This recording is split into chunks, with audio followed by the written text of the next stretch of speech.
ebyo nabigambirwa ubwo abiraryo mugenya mukuru hakwigiraho icyuma cyo kuseba icyore cy'gavumenti ya NRM erekorabiro ministry y'ebyobuhingi n'oburiso mu programu ya NADS yahire eminyeeto mu Rwentu ha Bushenyi district eri ahansi ya Tans Foods. Abantu baseba icyoro batyo bapakinga esano y'obuhunga oburi aha mutindo kandi ekyoma eki kimazireho sente ziri kwingana miliyoni 10 aho buri izooba nikiba nikihoza 25 z'obuhunga. Hagira eminyeeto kugamwe n'eminyeeto ni murikwenaganaga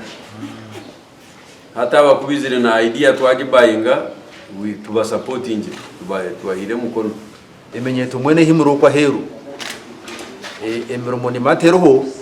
kuko kumuri kugira amani mwayeterana hamwe government ni basakubayama kuko tuyambira mwabere no mbere byoma aba bagizire government etankireweho ruyo kurondera abahingi b'ebicyora katari komuka aho imisharuro yabye yongire kurga haritani miliyoni 2 okuza haritani miliyoni 5 buri mwaka. Njya kohereza ba value chain kureba yantu basa kubombekera ekiveki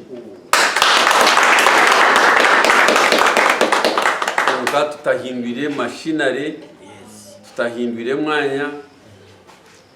as long as you have some 1 meter behind. Nahabwe chat tutera mani aha kureba ngo ebicyore ebiturusharura tubisa tubihama akahunga ebyo by'enyamishwa imwe hamenyeeto etungire esimire ekitongore kya NADS hamwe na gavumenti eya NRM kandi twatandikire gukora akahunga ebyuma babifire nibikoraje munonga